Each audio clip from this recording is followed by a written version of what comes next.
Now, the morning sprint.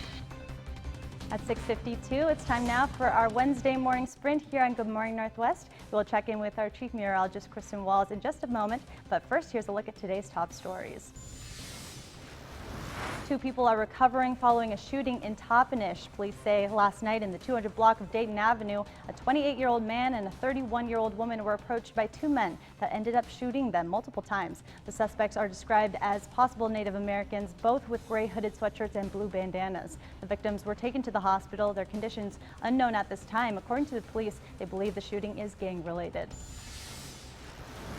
And Walla Walla law enforcement are searching for Carol Marie Wells, an 80-year-old white female. She was last seen yesterday around 4 p.m. in the 1400 block of Pearl Street in Walla Walla. She was last seen wearing beige-colored slacks. Search and rescue have been activated. If located, please notify Walla Walla Police.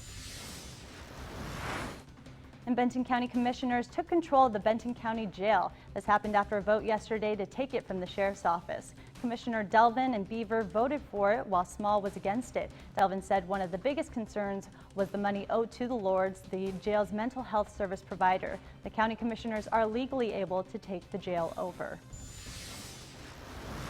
And a 27-year-old man was arrested after police say he robbed a Sunnyside bakery Saturday night with what looked like a black pistol. Police say the 17-year-old employee of Pepe's Bakery gave Kevin Alvarez about $200, and then Alvarez fled on foot. When police located him, he admitted to entering the bakery with a pellet gun and demanding money.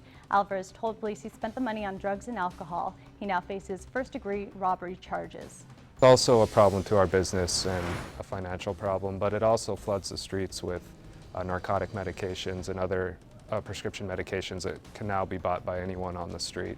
So it's kind of a public health problem as well. Yakima police say about $11,000 worth of prescription drugs were reported stolen from Tieton Village Drugs over the weekend. Anyone with information should contact Yakima police immediately. And a car crash in Adams County leaves an Othello man dead. It all happened around 6 p.m. last night. 21-year-old Hugo Avisucher Vinel was driving southbound on State Route 17 when he overcorrected and rolled his car into a ditch. He was taken to Othello Community Hospital where he was pronounced dead. It's unknown if drugs or alcohol played a factor, and the cause of the accident is still under investigation.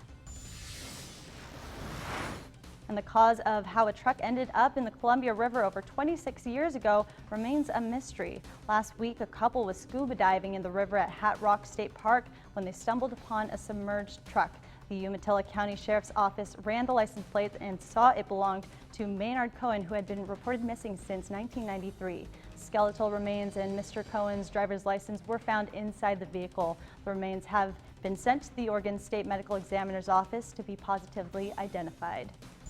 And giving you that live look outside right now, this is from Richland's Columbia Point, still dark at this hour. That sunshine is expected to return today, although our temperatures, it's going to be a little bit of a different story compared to the beautiful weather that we had out there yesterday. So some cooler numbers moving in. As we get you over to those temperatures and where we're sitting at right now, you want to make sure to grab that heavier jacket this morning. We're at 36 in the Tri-Cities with 42 in Walla Walla. 39 degrees for Connell, and then 34 for Yakima. And thankfully throughout the day today, lighter winds. Most locations right now between 5 to 10, even some calm wind speeds from Toppenish, Prosser, and also over into the Tri-Cities. But very quiet around the Pacific Northwest. Quite the pattern change compared to what we had over the last couple of weeks with the wet weather. And this will stay with us over the next couple of days as well, as you'll see with Futurecast. Taking you throughout later on this afternoon. Mostly sunny. High temperatures, though, today will be in the low 60s, so no more 70s in the forecast for today. And even as we head into Thursday, we should have that mostly sunny sky as well around the Pacific Northwest. We'll have a few changes in here on Friday. Notice a cold front getting a little bit closer to the area. Winds will pick up. Temperatures near 70 degrees, but it's behind that front by this weekend. Still back to some sunshine, but the 50s expected for your Saturday and Sunday. So today's forecast, we're looking at numbers up to 61 degrees in the Tri-Cities, 60 for Walla Walla, with 60 degrees in Yakima. 7-day forecast, lots of sunshine ahead. Again, that breezy day on Friday, mostly sunny Saturday and Sunday and cooler with those numbers in the 50s. And even that 7-day forecast for Yakima, a lot of sunshine here. We're expecting a breezy day on Friday. Numbers a little above average with a high 65. Thank you, Kristen. And it's the moment you've been waiting for. Time to reveal the 100% chance of wine winner this week. That's right. Congratulations to Mike. You were the first person to email me. You won that special gift package put together by Water from Wine. I'll be in contact with you on how to get your gift. And don't forget the Lodge at Columbia Point hosting that pop-up wine tasting event. That's going to take place tomorrow. That's Thursday from 5 to 6:30. So head on over there and support a good cause. Such a wonderful cause. Thank you all for waking up with us here on Good Morning Northwest. GMA is up next.